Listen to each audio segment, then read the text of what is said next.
I would like to say good afternoon to everybody who is joining us today from Europe, and good morning to everybody who is joining from the US. Welcome to another discussion devoted to Central and Eastern Europe with a focus on Bulgaria. Our series is part of the Engaging Central Europe program of the German Marshall Fund of the United States, which is a non-profit policy organization committed to the idea that the United States and Europe are stronger together.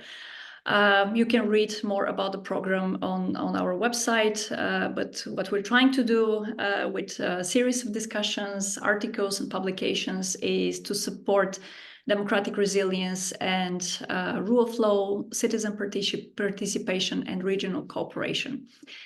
I would like to remind you that today's discussion will be recorded and you can access it on YouTube, on our channel of the GMF, and please write your questions in the chat in case you would like to ask any questions. I will try to of course bring them to the attention of our speakers as much as possible. Once again, my name is Asya Metodieva, and I will have the pleasure to moderate today's discussion focused on Black Sea security, Bulgaria's role, and the needs for regional strategy. A few words from me in the beginning. What we can see for like 2 years after Russia's full-scale invasion of Ukraine is that tensions in the Black Sea region raise concerns about its security, and Russian forces in the Black Sea have been significantly weakened, but the Kremlin still seeks to prevent the concentration of NATO forces there.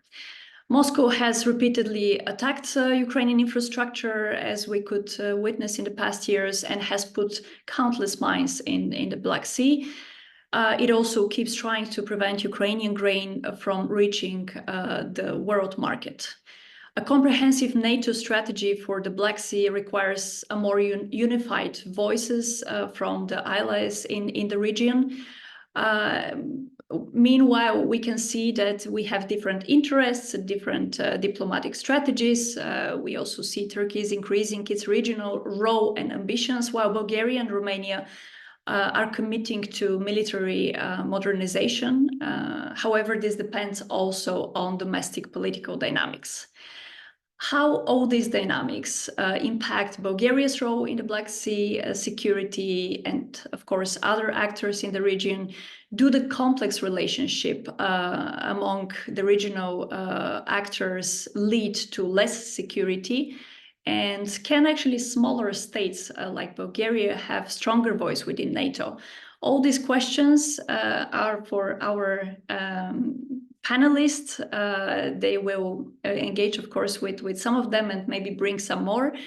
And they will, of course, highlight key challenges and possibly solutions to all these dilemmas.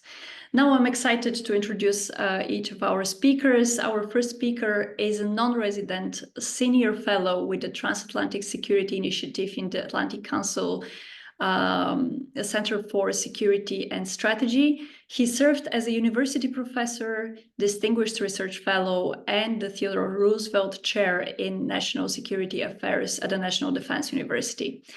He was a special assistant to the president and senior director for Europe and Russia with the National Security Council of the United States.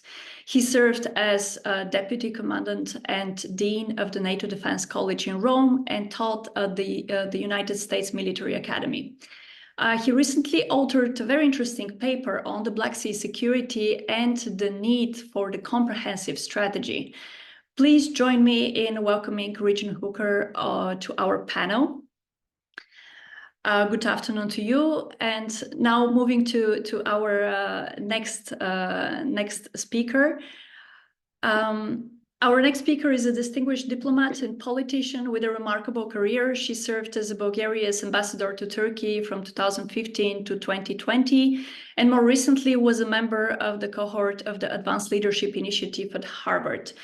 She served as a member and deputy speaker of the Bulgarian parliament, but most remarkably, she was the Bulgaria's Minister of Foreign Affairs from 1997 to 2001, a very critical moment for Bulgaria's democratic path. She was a member of the European Parliament and also a president of the Group of Small and Medium Entrepreneurs Europe. Welcome to Nadezhda Neynsky to our discussion. And our third speaker is the founder and the president of Sofia Security Forum. He is a former Deputy Minister of Defense of Bulgaria. He has been a career government official in the Ministry of Defense, holding various positions, including Deputy Director for Security and Defense Policy and head of the political cabinet of the Minister of Defense. He also served as a defense and security advisor to the Bulgarian Academy of Sciences and lectures at Sofia University. He has a great experience on European defense and also Black Sea security. Recently, our speaker, together with colleagues from two other think tanks from Turkey and Romania, published a paper with recommendations for a more active role and engagement of NATO in the Black Sea region. I would like to welcome Yordan Bozhilov as our third speaker today. And once again, please write your questions in case you would like to ask specific questions to our speakers, and I will take care of them and make sure that everybody has access to the discussion. Now, without further delay, I would like to give the floor to Richard Hooker with his introductory remarks.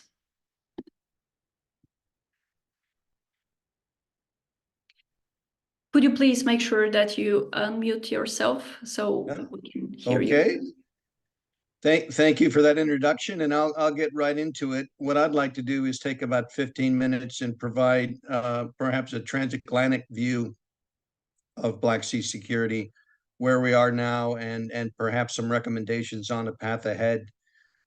We can begin, I think, by saying that an unstable Black Sea region directly threatens the peace and prosperity of the North Atlantic community, which has been a bedrock of U.S. foreign policy at least since 1945.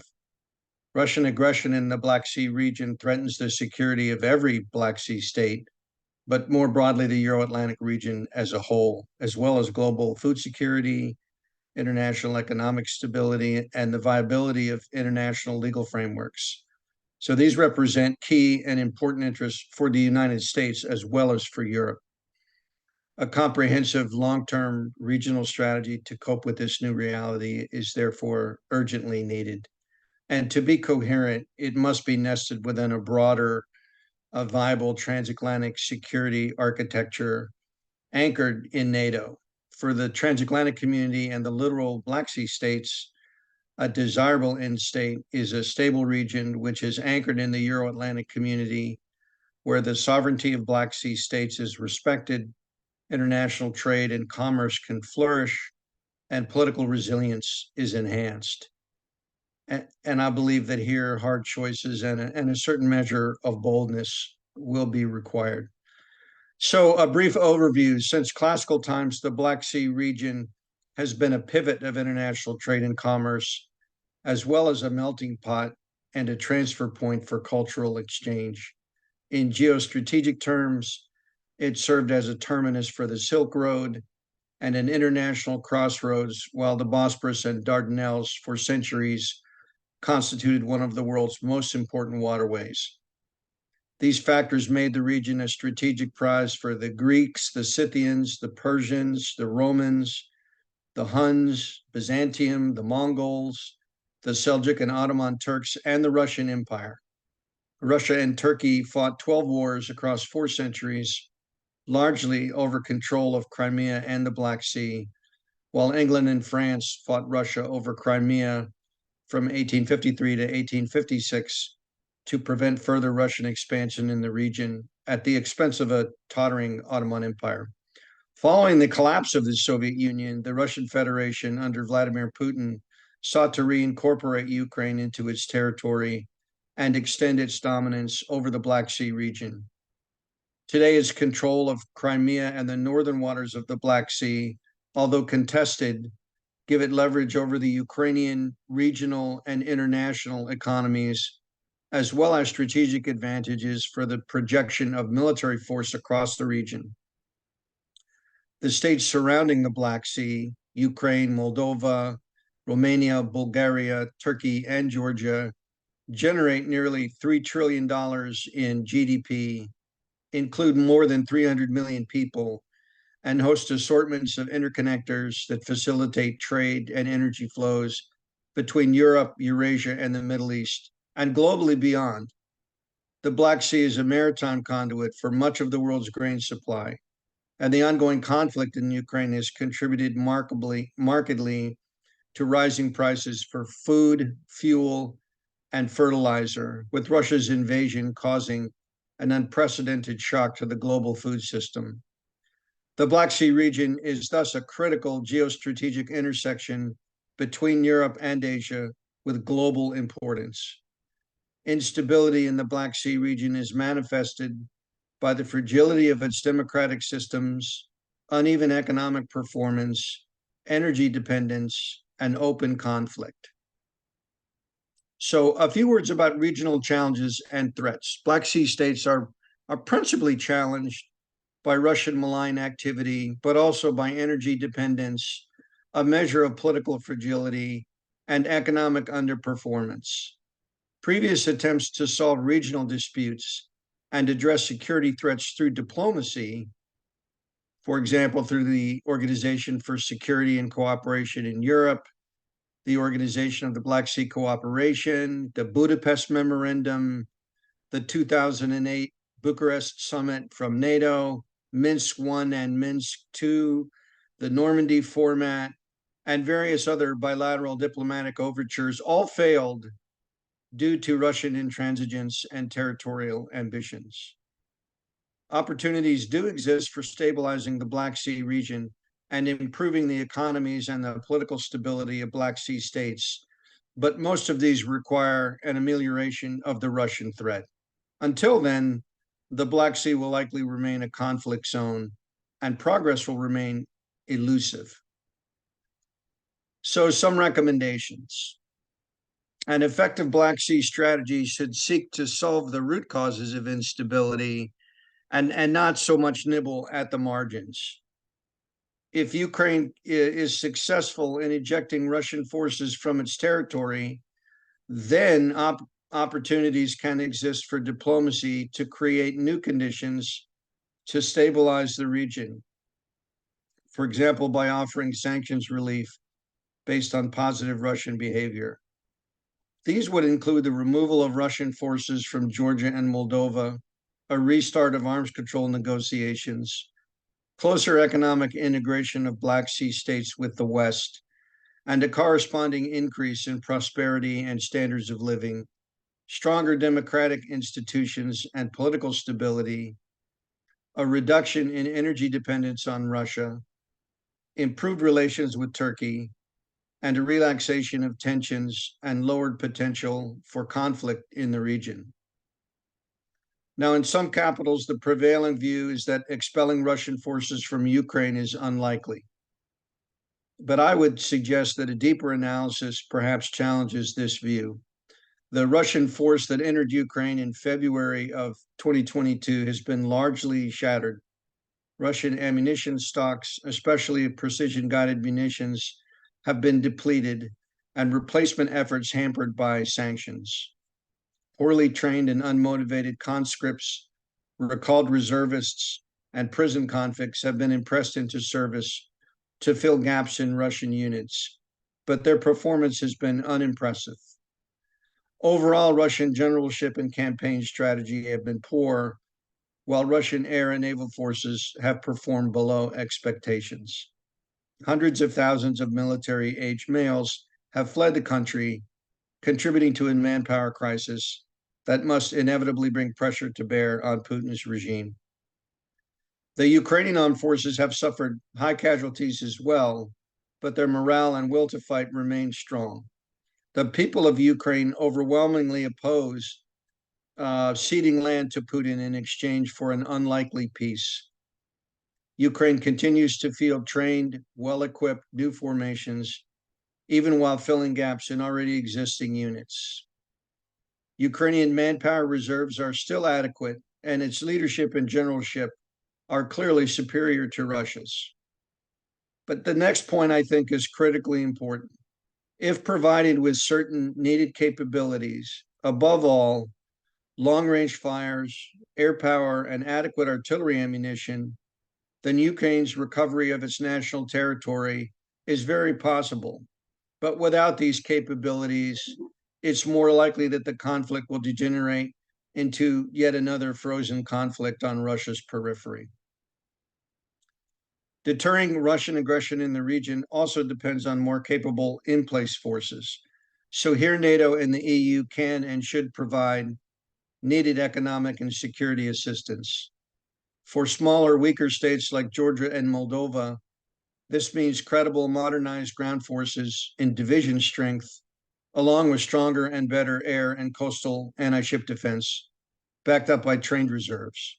For Romania and Bulgaria, less threatened by Russian ground forces, but vulnerable to attack by ground and sea-launched ballistic missiles, it means more and better air defense and anti-ship missile defenses, as well as more capable naval forces.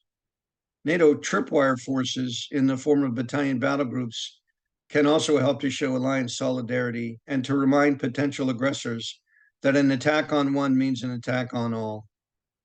If supported by Turkey, a standing naval task force, perhaps based at Constanza, would support maritime deterrence. If not, post-conflict rotations of NATO warships, augmented by Black Sea naval units, can substitute. These forces would not pose an offensive threat to Russian territory, but ensure that NATO maritime deterrence is effective across the region. But let's be clear, stabilize the Black Sea region requires more than military action and goes well beyond Ukraine. The neighboring states of Georgia and Moldova have weak militaries and economic and political challenges based in part on continued occupation of parts of their territory by Russian troops, but also due to a lack of integration with the West. As with Romania and Bulgaria, membership for them in NATO and the EU offers security guarantees as well as economic and political assistance that can stabilize and improve conditions both internally and across the region. Deferring membership until these states meet stringent standards only locks them into Russia's orbit. So, in my opinion, accession should be expedited, accompanied by focused efforts to help them meet accession standards, but perhaps delayed until the current conflict in Ukraine is resolved. Meanwhile, the West continues to hold some severe sanctions in reserve and diplomatic steps to pressure major powers like India, Brazil, South Africa, and above all, China to suspend support to Moscow can be intensified. Here, the importance of international organizations can be leveraged. In the information domain, potential exists to exploit disaffection between oligarchs and Putin's power vertical, estranged military and intelligence officials, and an increasingly resentful population traumatized by huge military casualties and economic hardship. During the Cold War, the US government was organized and focused on this terrain, and I believe it can be again. So with these considerations in mind, I would say the following concluding recommendations can underpin a successful and effective strategy for the Black Sea. So first, the proximate cause of instability and conflict in the Black Sea region must be acknowledged primarily as Russia, driven by a desire to reintegrate former imperial territories and reestablish Russia as a world power. Directly or indirectly, the fear of Russia has worked to keep Black Sea states out of NATO and out of the European Union, their best hopes for security and prosperity. NATO membership for Ukraine and Georgia, though supported at the Bucharest summit in 2008, has been delayed indefinitely across several US administrations and in European capitals for fear of provoking Russian aggression. Well, that policy unfortunately failed. Decisions to exclude or delay NATO and EU membership for Ukraine, Moldova, and Georgia instead encouraged Russian aggression and discouraged closer integration with Europe and the West. In effect, Moscow was given a veto on these decisions. Even as Albania, Montenegro, and Northern Macedonia, small states with weak militaries and economies and histories of corruption, were rapidly brought into NATO, the collective decision of alliance members to exclude certain Black Sea states helped to bring on the current tragedy in Ukraine and destabilize the Black Sea, which is now an active conflict zone. Today, NATO and EU members remain privately divided on the question of a negotiated settlement that would leave Russia in possession of some Ukrainian territory in exchange for a presumed cessation of hostilities. The UK, Poland, the Baltic states, and the Nordic countries generally support Ukraine's desire to recover its occupied lands, while the US, Germany, France, Turkey, and others appear open to negotiations short of a decisive Ukrainian victory. These would almost certainly leave Crimea and/or the Donbass in Russian hands, freezing the conflict, preventing economic gains, and perpetuating an unstable Black Sea region that serves Russian interests but works against ours. Further aggression in other Russian imperial territories would therefore be likely. This division constitutes a potential cleavage within the alliance that the Russians are sure to exploit. Over time, there is a growing risk that Western sanctions and popular support for Ukraine will erode, a compelling reason to support Ukraine in ending the conflict quickly. The US, NATO, and the EU should maximize the tools available now while they are still available and effective. At the present time, tough sanctions and successful Ukrainian military operations have weakened Russia and offer opportunities for a new strategic approach to the region.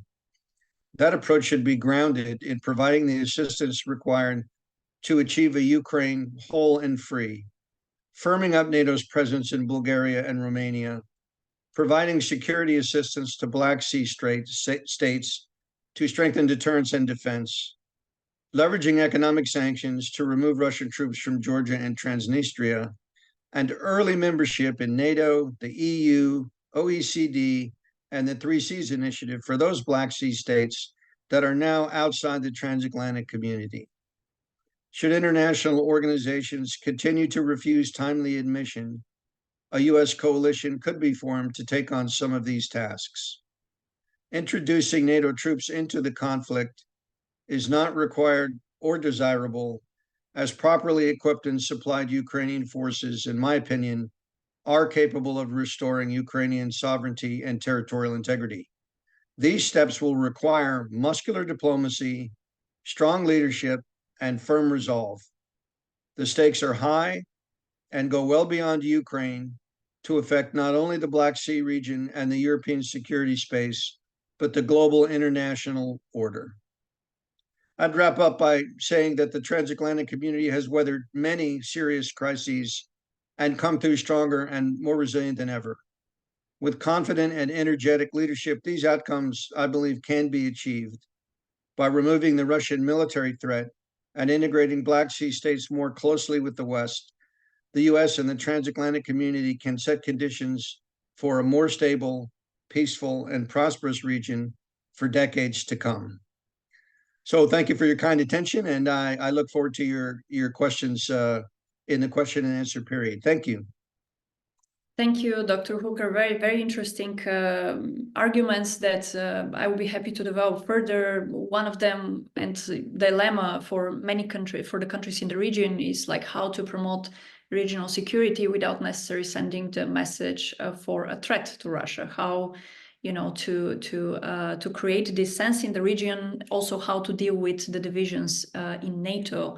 That you mentioned, but also the role of diplomacy. And now I would like to pass the floor to Nadezhda Neynsky with maybe an introductory question about the diplomatic mechanisms that have been used, were they used, and what is the potential actually of diplomatic mechanisms to promote regional security in the Black Sea region. Could you please unmute yourself? Yes, thank you.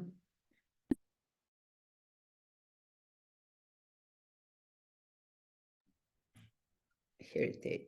Oops. Here now. Just a second. Is it okay right now? Do you hear me? Yes, we can hear you. Yeah. Thank you, Asya. Before answering to your question, I want to make a few points which probably could be a matter of debate during this workshop, and I think they will be important for future consideration on behalf of NATO, European Union, and other countries. Because to deal with the new reality, as Dr. Hooker said, we need a comprehensive long-term regional strategy, and this strategy should address the root causes of instability and require strong leadership, cooperation, investment, but also difficult choices. I'm sure that one of the things that is at stake for the stability and security of the Black Sea is the future status of Crimea. It's not a coincidence that before starting the full-scale war in Ukraine in 2014, Russia annexed Crimea. So the Russian airspace moved about 440 kilometers to the west. And one day after this annexation, Bulgaria woke up with a common air border with Russia. In fact, insisting on NATO to withdraw from Bulgaria and Romania, Russia is actually talking about a corridor to the Republic of Serbia that can pass through Bulgaria, through Romania, or through both. This reminds me very much about the Kosovo crisis, when a bold decision of the Bulgarian government, of which at that time I had the honor to be a foreign minister, prevent Russian planes, aircrafts from flying over our territory and landing at Pristina airport. At the time, Bulgaria was not a member of NATO nor of European Union, but the government, although under the pressure of Russian-inspired internal protests and fierce diplomatic pressure, took this decision which largely predetermined the positive outcome of the war. Today, Bulgaria has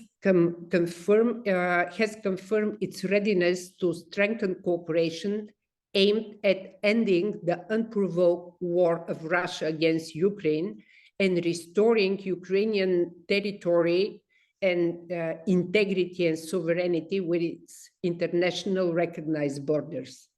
We agreed to support bilateral cooperation for the joint production of weapons, equipment, and ammunition, as well as the implementation of the Memorandum of Intent between the Ministry of Defense of Bulgaria and Ministry of Defense of Ukraine.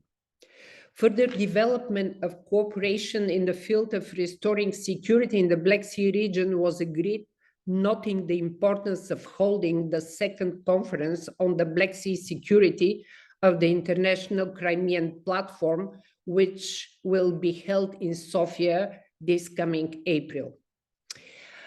I think that the most, and I fully agree with Dr. Hooker, that the most serious risk to the Black Sea region is Russia's escalation in response to more aggressive Western sanctions, military support, or military action. It seems for me very unlikely Russia to use nuclear weapons, given the severity of the expected responses, the risk of uncontrolled escalation, and Chinese response. But at the same time, I think that the public debate of whether Russia will attack a NATO country and or use nuclear weapons is absolutely counterproductive for the West and helps Russian propaganda to present Putin as invincible hero, as someone who can take over the whole world. The West must reassure the public that such an option is impossible because NATO is strong and any threat against NATO country would lead Russia to catastrophic consequences. I think that the main danger are the Putin's attempts to break the rapprochement of NATO and European Union by exploring the cracks in the alliance approach to Black Sea issues, as it was mentioned. And over the time, the donor fatigue and competing interests such as China, climate change, and domestic politics can widen these cracks, and we have to prevent this. We must preserve the unity of the alliance and avoid escalation across the nuclear threshold.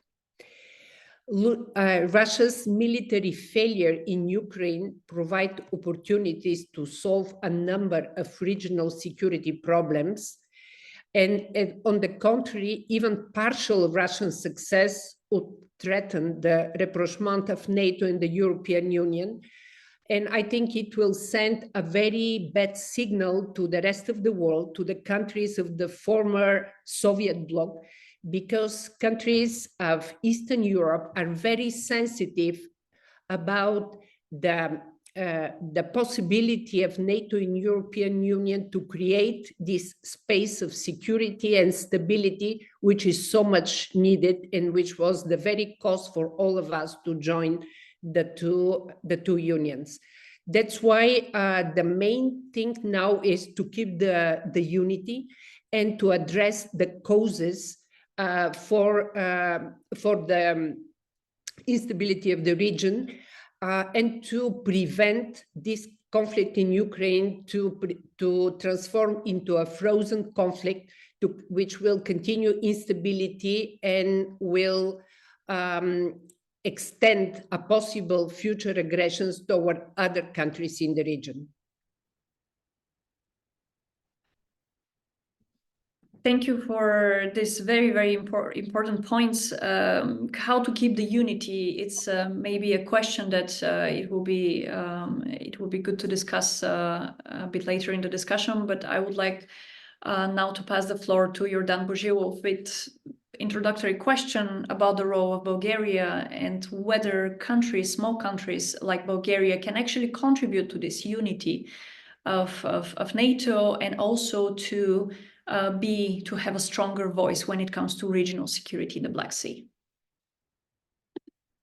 Yeah, thank you, Asya, for the question and for the invitation to discuss Black Sea region. And I fully agree with Professor Hooker that potentially Black Sea region has a huge potential as a regional crossroad of cultures, trade routes, continents. And there was an optimism before the annexation of Crimea, but this optimism unfortunately vanished. By the way, there were several sub-regional formats for cooperation in different spheres, in economic, trade, security sphere. Now, nothing of this functions. But let me maybe, before starting to answer your question, Asya, just to give you my perspective on the region, because it is really very complicated and complex security environment, which of course predetermines the actions of NATO and other regional countries. And of course, the main threat for the security in the region comes from Russia and from Russian aggression against Ukraine. And unfortunately, we cannot exclude any possible scenario of development of this conflict. The war, which is just a few hundred kilometers, as Ms. Neynsky mentioned, from Bulgaria, is the main threat to our national security. And we acknowledge this, and it is clearly stated by Bulgaria. But unfortunately, we can't exclude scenario in which the war spills over to other countries, or a NATO member state is attacked or involved in the military confrontation with Russia. What we see in the region, what we see from Russian activities, Russia is ready to further escalate its war against Ukraine. And Russia has means and capabilities for this escalation.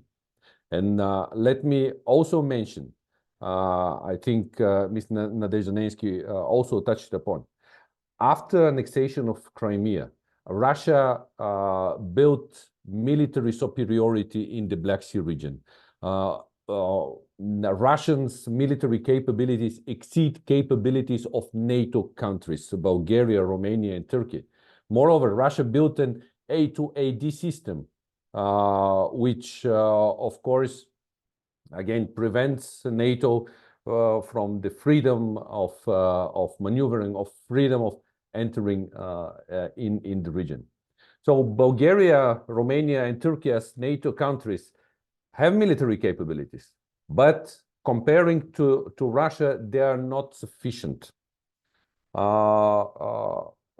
This is one issue. The second issue, which is, I would call it an obstacle, the provisions of Montreux Conventions, of Montreux Convention from 1936. Turkey effectively closed the straits for NATO vessels of non-Black Sea member countries. So no vessels from NATO country can enter the Black Sea, which is a huge problem for us. Of course, having in mind the imbalance of military power in the region. But at the same time, what is important, Turkey blocked Russia's vessels from entering Black Sea, vessels which are not permanently based in Black Sea harbors, which of course is a contribution to the non-escalation of the conflict. So this is the situation from the military perspective. As I said, Russia is ready to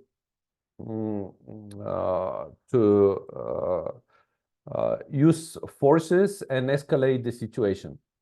For example, Russia declares zones dangerous for navigation, including in exclusive economic zones of NATO member countries. Last year, Russia actually blocked Bulgarian exclusive economic zone for about 9 months. So we are not being able to explore the resources. It impeded the freedom of navigation and, of course, created a lot of security problems. So this is the situation, how it looks like. Because of this peculiarity of the region and because of Montreux Convention and, of course, Turkey's decision to close the straits and the inability of NATO to bring naval capabilities in the Black Sea, we can only do we can only strengthen onshore capabilities.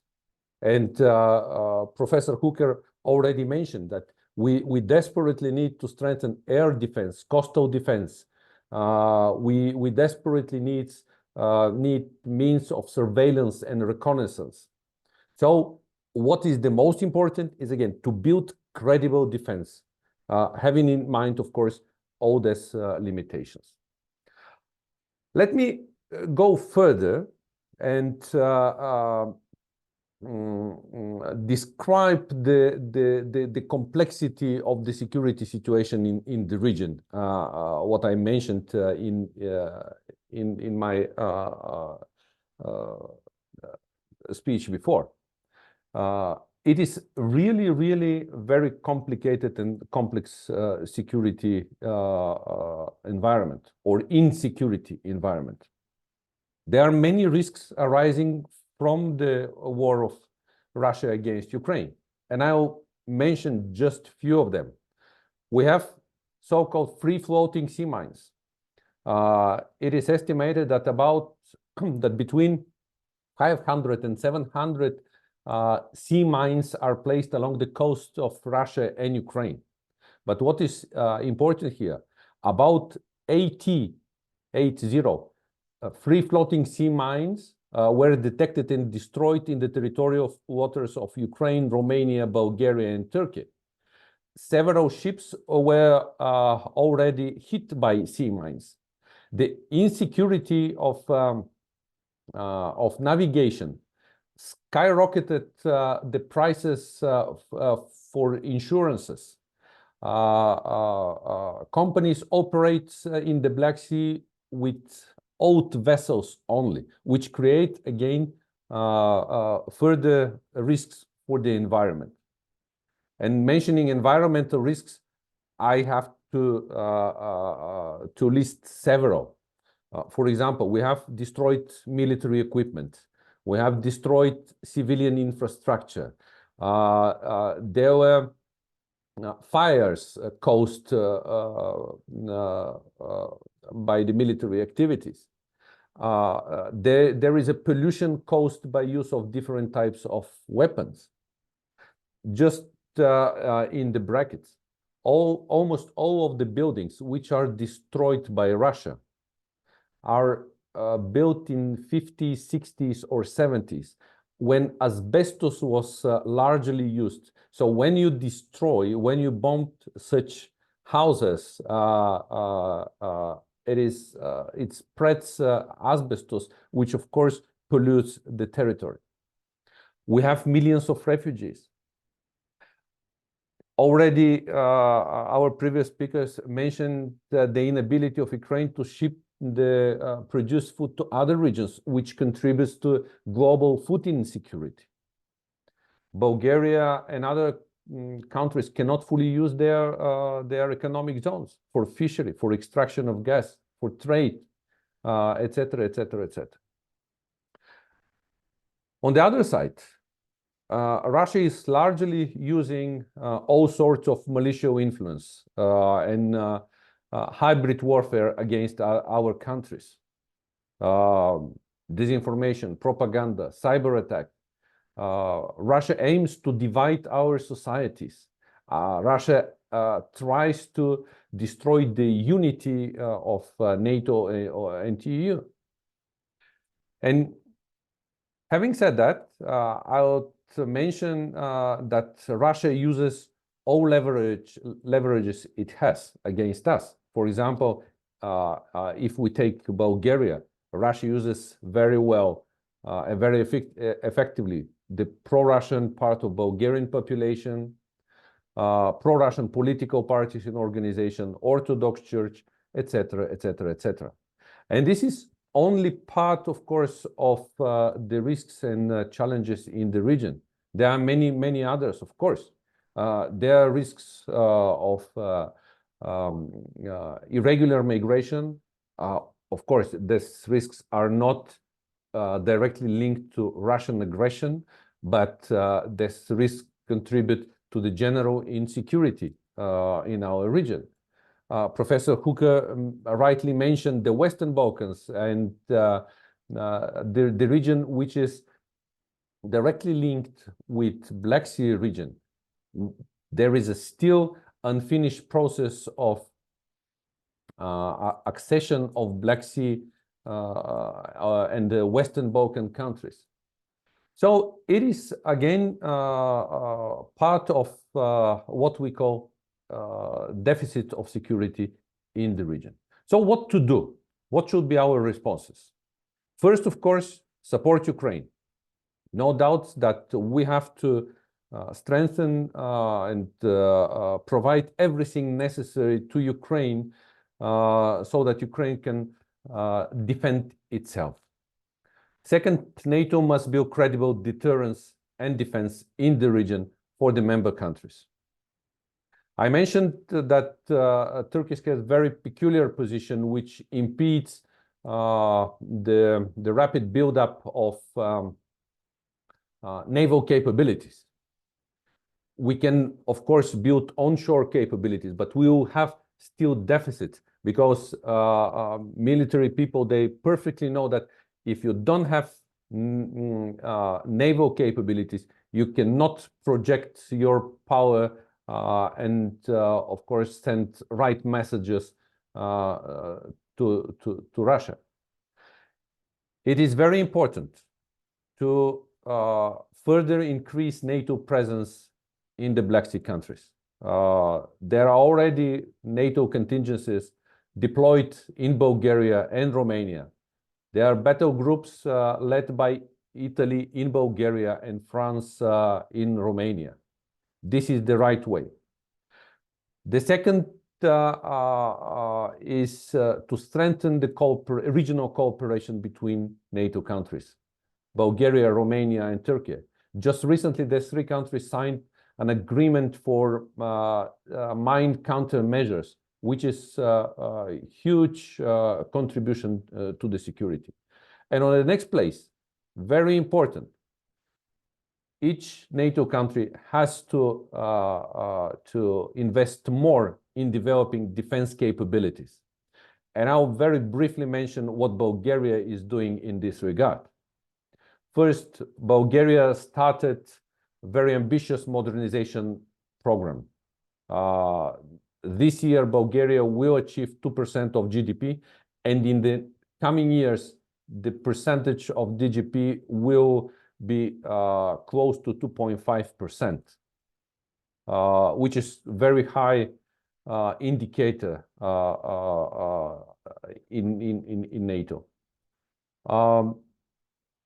But even with this pretty high percentage, we want to be able to increase our defense capabilities pretty fast. It will take time.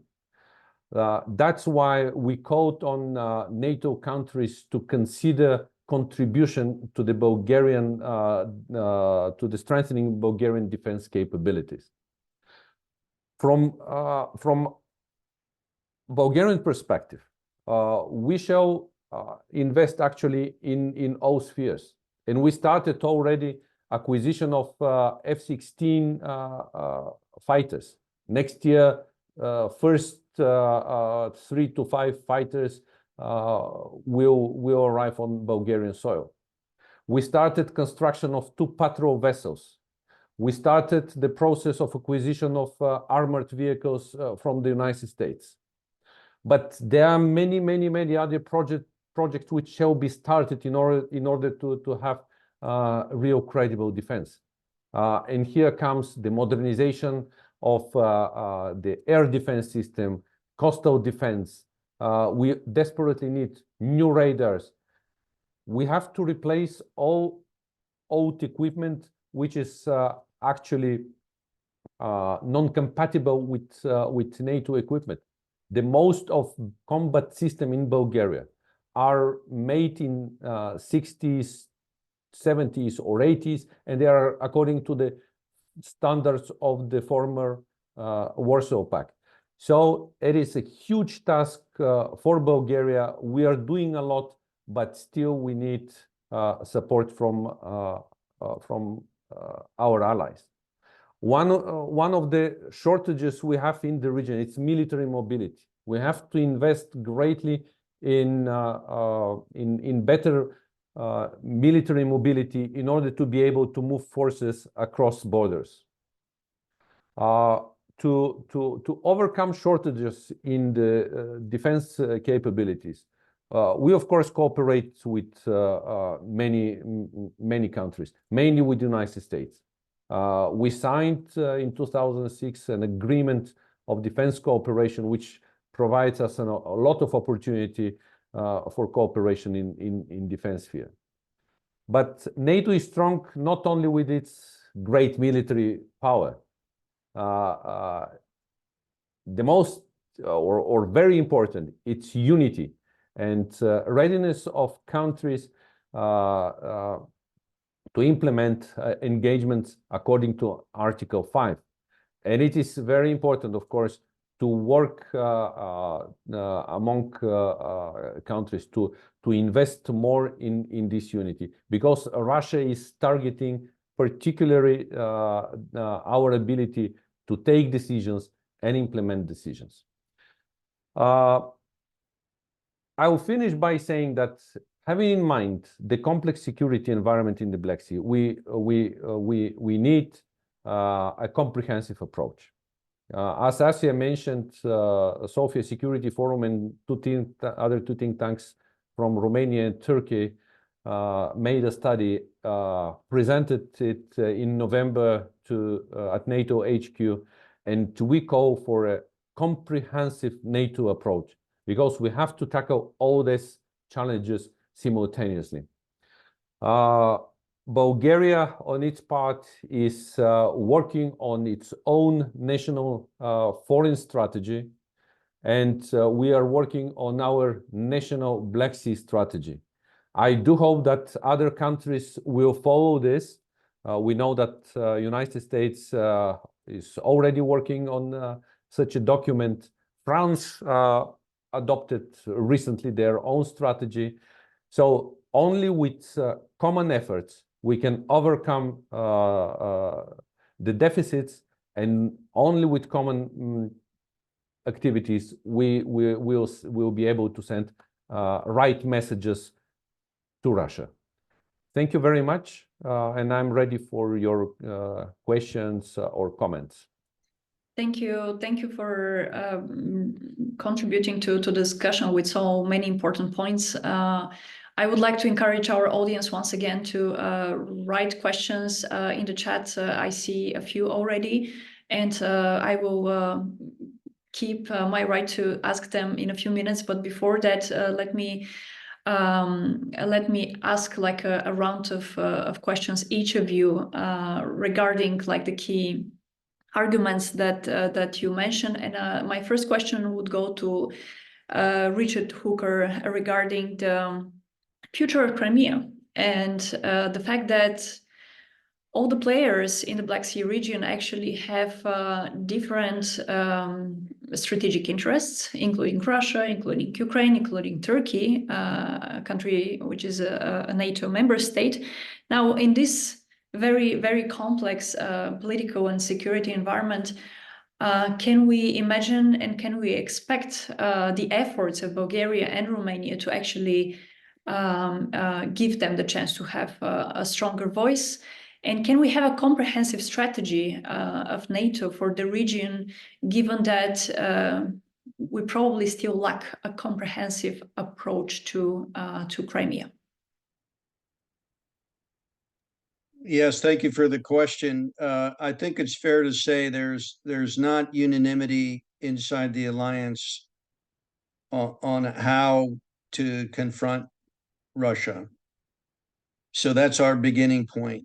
Of course, the closer you get to the Russian border, the Baltic states, the Swedes, the Finns, the Poles, the Romanians, the Bulgarians, they have a different perspective on the problem and on the threat than you may find the farther west that you go. And so the Biden administration, France, Germany, and some others inside the alliance have withheld, I would say, as a conscious matter, some capabilities that the Ukrainians need to recover their national territory, and in particular, Crimea. Because without Crimea, Ukraine is little more really than a rump state. So much of its trade depends upon its access to the Black Sea, to shipping lanes, the ability to get its agricultural products out, and so on. And if Russia retains ownership and control of Crimea, then the Ukrainian economy contracts by something on the order of 30%, which is just major. And it destabilizes the entire Black Sea region, because Russia can then call the tune. As we heard in the earlier presentations, it can interfere in freedom of navigation. It can intrude into the exclusive economic zones of Black Sea states. It can do any number of things. When an aircraft takes off from an airport in Bulgaria or Romania, it's almost immediately in the air defense zone of Russian forces because of their presence in Crimea right now. So while there are any number of things that can be done to strengthen Black Sea straits, in my opinion, I really think the key to the problem is to enable the Ukrainians to be successful in their attempts to regain their sovereignty and their territory. If that happens, then all things now become possible. If it doesn't happen, it's difficult to see how we move the needle we change conditions on the ground in a major way to stabilize the region. That would be my perspective. Thank you. And then to Nadezhda Neynsky about the balance between Bulgaria's balance towards Russia, NATO, Turkey, and its perspective to the Black Sea security, because Yordan Bozhilov mentioned that we've been dealing with a lot of like Russian interference at a political level, at a societal level. And all these dynamics, internal dynamics, can actually reflect Bulgaria's behavior towards regional security and stability.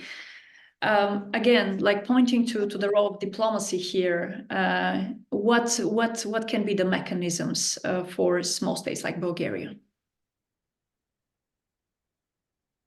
And please unmute yourself. Yes, sorry. First of all, I don't think that Bulgaria is a small state. We're used to call that Bulgaria is a small state, but we are relatively a medium-sized state for the European standards.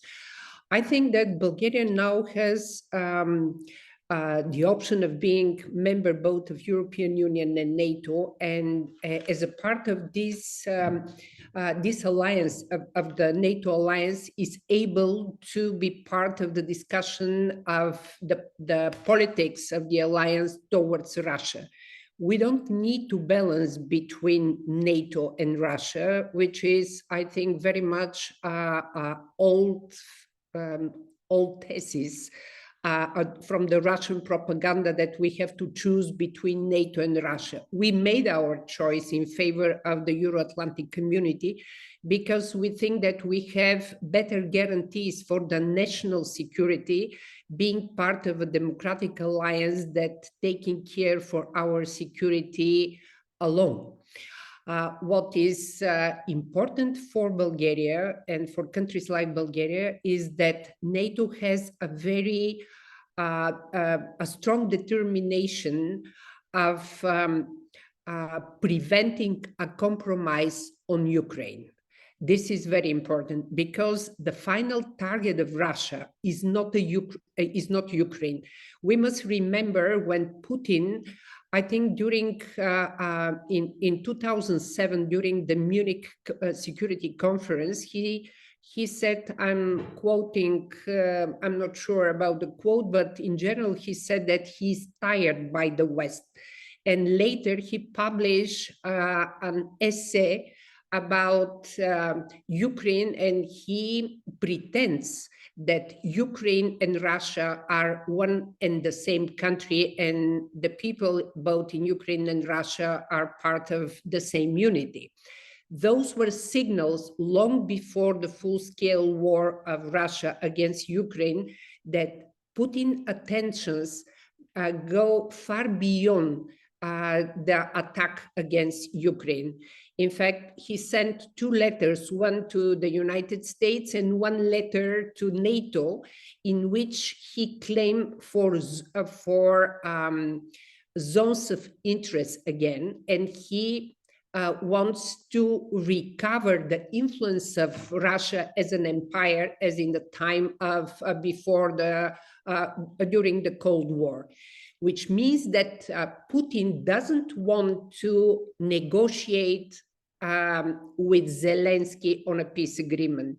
Putin wants to negotiate with the United States about a possible outcome of the war, because he wants a multipolar world. He wants to be recognized again as one of the superpowers, which is by law and by reality has all the rights to compete with the United States. That's why it's not, again, it's not about to making a balance between Russia and Turkey, for example, because Turkey is a regional player. But if NATO is not determined and it's not united in its approach towards Ukraine, this encourages a lot of regional players to claim to claim their interests and to try to achieve their regional goals. That's why we have to be very determined, very strong in what we send as a signal to Putin and to Russia, because Putin will stop when he's stopped by NATO and by the international community. He's not going to stop by himself.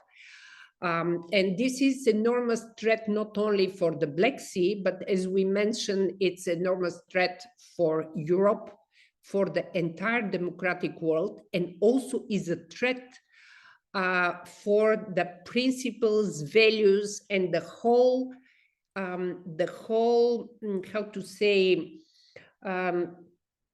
the whole paradigm of what the democratic world is and how this democratic world is competing with the authoritarian systems and authoritarian world. And I think it's a very historic moment, not just for Ukraine, but also for Europe and for the West, to prove that what we stand for is the same what we are ready to defend, that it's not just words, but it's also commitment, bold decisions, very strong leadership, which is needed right now, both in the United States, of course, but also in Europe. And I think that Russia has been preparing for this war for a long time. That's why the Russian economy now is a military economy. That's why they have all the military equipment, and all the allies of Russia has the ability to contribute to their with ammunitions, with all the equipment to Russia. And the European economy is not a military economy. None of us was expecting, even till the very end, that Russia will start a full-scale war against Ukraine. And the last but not least, the signal of that we will not allow in the 21st century someone to change the borders and to attack a sovereign states by taking territory of these sovereign states and destabilizing the whole region. Thank you. There are a lot of questions in the chat. I would just keep my right as a moderator to ask one question, Yordan Bozhilov, before I turn to the questions in the chat. You spoke of modernization and what steps Bulgaria is taking to modernize in terms of defense. Romania is also taking steps. Turkey has done a lot in this regard already. The question, though, is about regional cooperation. And when we talk about increased NATO's presence in the Black Sea region and the role of Turkey as a regional power and as a NATO member state, my question is, does Bulgaria see Turkey as an ally with whom they can cooperate over having a stronger voice within NATO, or it's more complex, the security picture? Of course, Turkey is our ally. We value very much our defense cooperation. I think that this question probably should go primarily to Ms. Neynsky as a former ambassador of Bulgaria to Turkey. She's absolutely welcome to also. Let me just say, first, Turkey played an incredible role in Bulgarian transformation and Bulgarian approach to NATO membership. Bulgaria and Romania cooperated in a format 2+2 with Turkey and Greece on our way to NATO membership. We do have a lot of examples of excellent defense cooperation on bilateral basis or regional basis. I already mentioned that Bulgaria, Turkey, and Romania just recently signed an agreement for mine countermeasures. We are working with Turkey on trans-border, how we call it. In general, we'll sign an agreement which will allow Turkish aircraft to cross Turkish-Bulgarian border in the case of operation and vice versa. We do rely on Turkey not only on a military issue, but we cooperate on trans-border or control of migration, which is a huge issue not only for Bulgaria but for the whole European Union. Yes, in the past we had uneasy relations, but currently we fully rely on each other as NATO members. But yeah, this is what I can just say in general, in principle. And I'm sure that Nadezhda Neynsky maybe can also offer her perspective before we move to the US and like the other players who can contribute. Yes. Yes, I fully agree with Mr. Bozhilov about the military cooperation between Bulgaria and Turkey. Let's not forget that Turkey was one of the strongest supporters of NATO membership of Bulgaria at the time when Bulgaria didn't have too many friends and too many supporters for this. And we highly appreciate their role. The political, what usually brings concern is the political unpredictability sometimes in Turkey, because we should not forget that quite recently there was an idea for building a second, how is this, channel or a second road,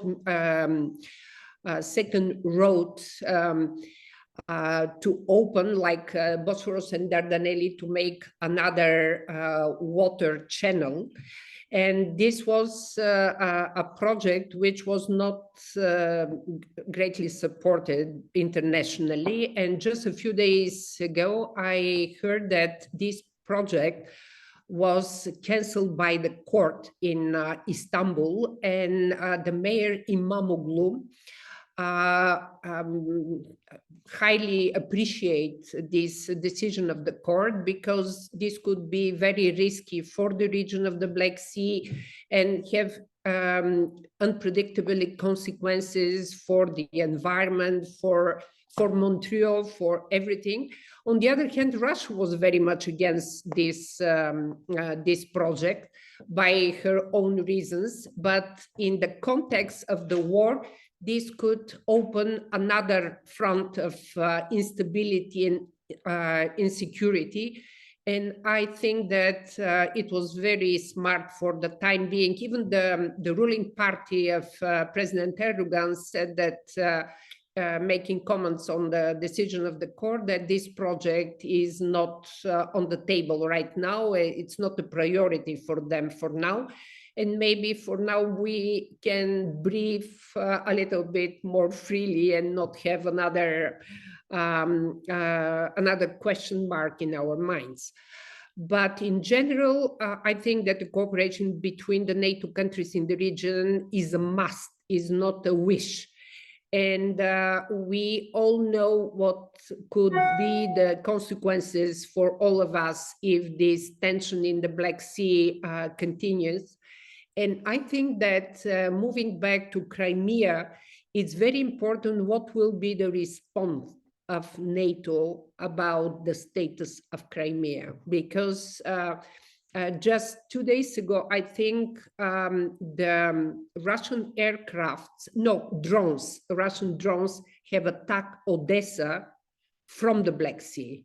And this is also another example of the risks we are witnessing every day in the space of above the Black Sea.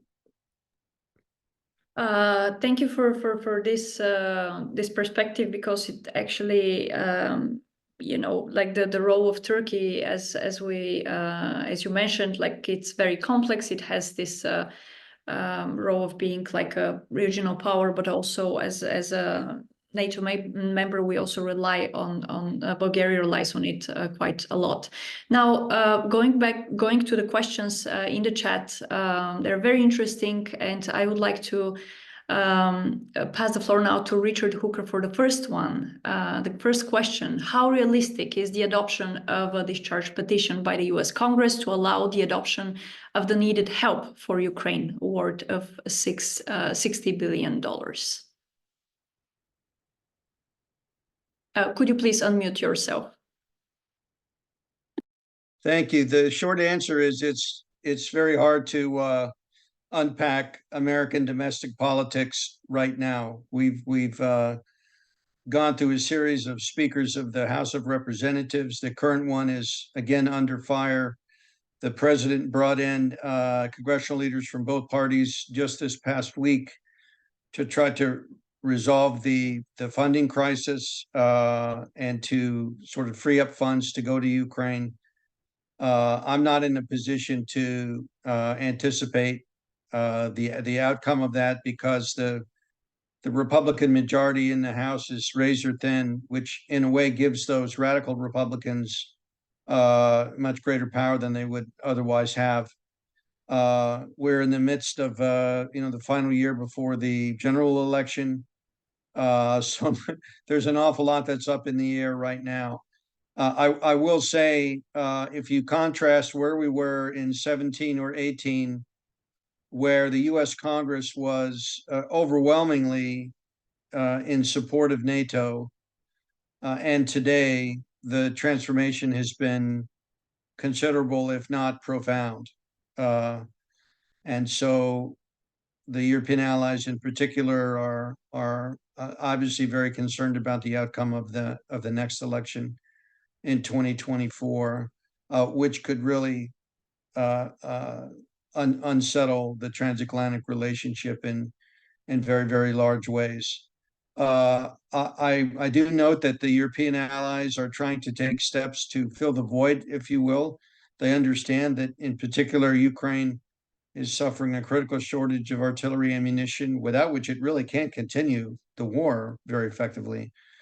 But that's not going to be enough. I think if the United States doesn't come back in with sustained funding of a considerable level, it will be difficult for Ukraine to carry on. On the other hand, correct me if I'm wrong, but towards the end of last year, there was the release of this U.S. strategy for the Black Sea region. What is your assessment of it? Do you think that it will have particular effects on the region? And can we expect that the U.S. might actually increase its attention to the region, or it depends on the domestic political situation? Well, forgive me for being candid, but I think the State Department produced that document under some duress as a result of congressional pressure. If you read it carefully, there are no big steps or big moves contained in that paper. There's a lot of talk about trade relationships and those sorts of things, but in my opinion, the fundamental causes of an unstable region, which are principally Russian aggression and the failure to bring Black Sea states more aggressively into NATO and the European Union and the transatlantic community. To my way of thinking, those are the root causes for an unstable region, and the State Department document didn't really address those in a substantive way. So I was disappointed to see that outcome. And now you mentioned the role of the European Union. There is a question in the chat to all the speakers, so I will let each of you to decide whether you'd like to contribute.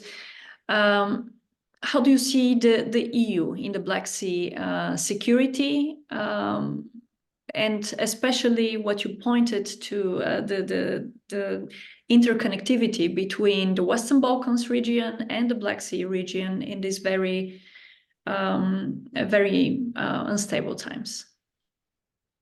Yeah, well, maybe I'll lead off. I see the EU's role primarily as being one of strengthening and enhancing political stability and democratic institutions, and also strengthening the economies of Black Sea states. I see NATO as being the principal security provider there. And I think if we can improve the standard of living and the economic performance of the Black Sea states, then I think the stability of democratic institutions for sure is increased and enhanced. There's no doubt about that. People have a right to look towards a better standard of living for themselves and their families. It's difficult to do that when you're outside the tent. It's easier to do that when you're inside the tent. And I understand that for many EU states, there's going to have to be a migration of their thinking on this issue. But the benefits for all, I think, are evident and are clear. And I hope we move in that direction faster and more aggressively than has been the case in the past. Look, let's be honest. The Russians exercised something like a veto over those moves. And we allowed them to do that because we thought that if we didn't, we would provoke them. And that thinking, I hope, has been discredited by the invasion of Ukraine in 2022. Somebody else who wants to contribute? Yes, please. Whoever wants to speak first. Couple of thoughts. First, European Union is not a big player in the sphere of security, of course, and all efforts of European Union were concentrated. I mean, concerning these countries we are talking about, Moldova, Georgia, and Ukraine, all efforts were about helping these countries to modernize economies, to establish a democratic governance, to fight corruption, etc., etc., etc. Of course, this contributes in general to the security, but European Union is not a guarantor and cannot provide capabilities and assets as and of course guarantees as NATO can. But it is important to mention that last year European Union already took a decision to start negotiations with Moldova and Ukraine for membership, which is something tangible and important, having in mind that membership of these countries in NATO is not that clear. I mean, at least in terms of time, because as it has been declared several times by Secretary General of NATO, Ukraine cannot become a member of NATO before the end of the war, before the issues are settled, and before it is clear which is the territory which NATO will defend. So that's why the involvement of European Union and this step forward of European Union and invitation to the countries to start negotiations is very important. And of course, it is a signal to Moscow that it is up to the countries to decide their own future, and it's up to the alliances to decide who will become members of these alliances. Nadezhda Neynsky, you also wanted to. I want to make comments on a more broader aspect. First of all, I believe that European Union must develop a geopolitical capacity. This is a must. I think that if there is something which this war emotionally brought, among other things, is the wake-up call for the European conscience and about the need to take more serious measures vis-a-vis Russia, because we were all witnessing how dependent was Europe economically on Russia, not only gas and oil, but also commodities of all kinds. I think that what must be underlined is that Europe was able to give up with this dependence quite quickly, even more quickly than we were all expecting. And this is probably the good news. What I want to mention also is the 3Cs initiative, which is a very good initiative, is a pragmatic initiative, which still is not constitutionalized. They don't have headquarters, still the fund, the investment fund, in the process of establishing. As far as I know, Bulgaria has proposed 4 projects to be financed by this investment fund. But this is an initiative which European Union, NATO, and all the players from the democratic world must support, because this gives a good perspective, not only economically, but also politically, also in terms of mentality. These nations need to learn how to cooperate and not how to compete as they used to do in the past. Because we all talk about economic perspectives and economic performance, but there will be no economic performance and economic perspective without security. No one will pay serious attention on the region if the region sends signals of unpredictability, instability, and uncertainty. This is, everybody who makes business knows that investors are like deers. They can easily could be frightened by improper measures, by insecurity, because even the corruption is related with the Russian influence. The main source of the corruption in the Balkan countries and the Black Sea countries is the Russian influence. The money comes from Russia. There is no other black money who are able to buy not only a single politicians, but even parties in these countries in the Black Sea, because Russia is using all the means to control the region. And it will be the fact in the future as well. That's why we have to be united, to have, as we started with, a very well-structured tactics and strategy for what to do, how to do, and where to look for allies.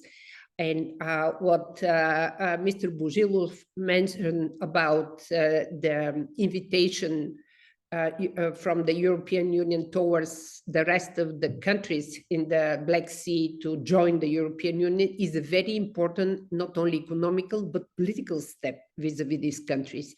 We also have a lot of instruments which can be used, but the unity of policy is what is required right now. We have 5 minutes until the end of our discussion, and 2 interconnected questions in the chat.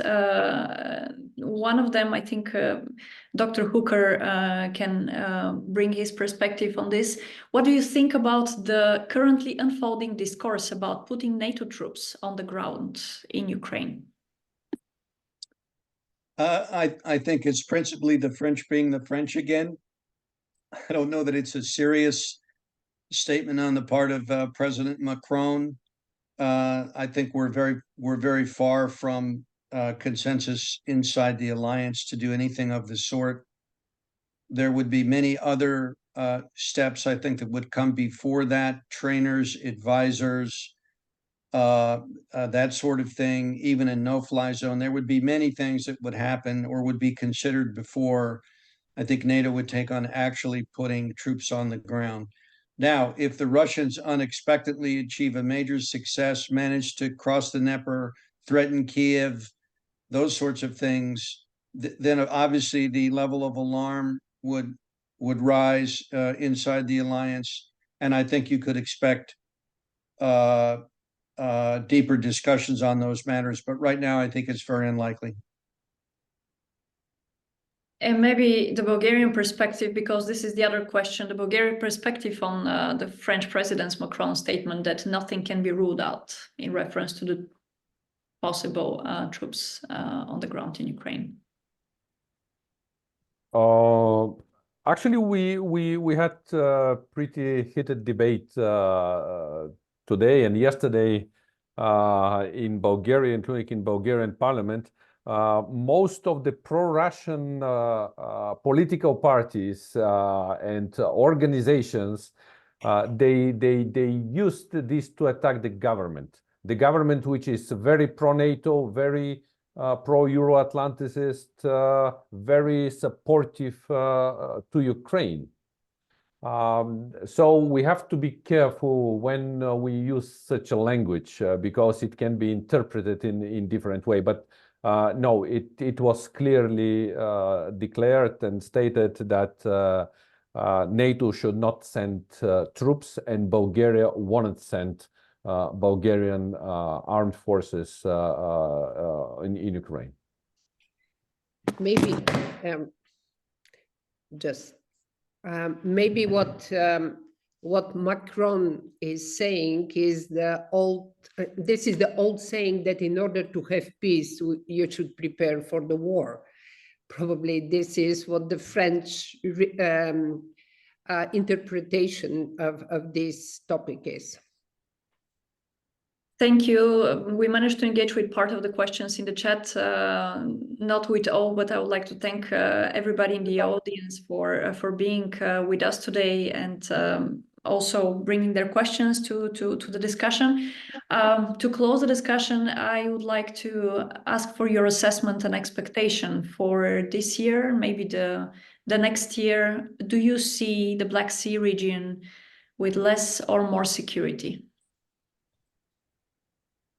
I suppose I'll begin. I'm not perhaps as optimistic as I was 12 months ago. The prospects for giving the Ukrainians the capabilities that they need to achieve success on the battlefield do not appear to be high right now. We're entering a period in the United States where we're going to be focused on the election, where we're now less than a year out. And that's going to complicate our politics and complicate our policies. And I don't see the European allies as having the wherewithal to really, in a major way, fill the gap and provide these sort of capabilities that I've talked about: air power, long-range fires, those sorts of things. Above all, ammunition. So I see the Ukrainians as being on the defense, and unfortunately, I have to say right now, the prospects for a frozen conflict look better than even. I think that this year will be crucial for defending democracy all over the world. And what I want to wish is not to let the internal debates and internal priorities to change our basic values and principles, because we are going to pay a very high price.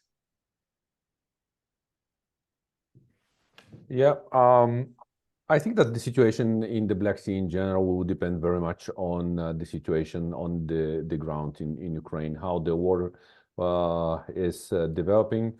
We have to look at different factors and their influence on the situation on the ground. Of course, the major one is we'll be able to provide necessary military equipment and ammunition to Ukraine to defend itself. Because unfortunately, I still think that everything is possible. All scenarios are still open.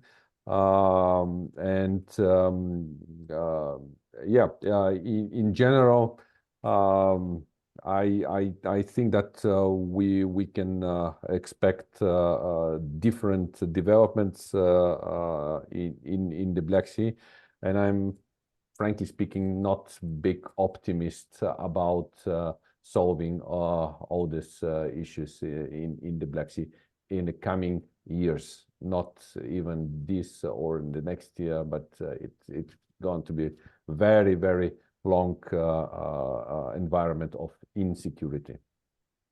we don't end on an optimistic note, but hopefully a lot of the arguments you brought to the discussion today will help actually policymakers and NATO and allies to create better and more efficient policies when it comes to security in the Black Sea.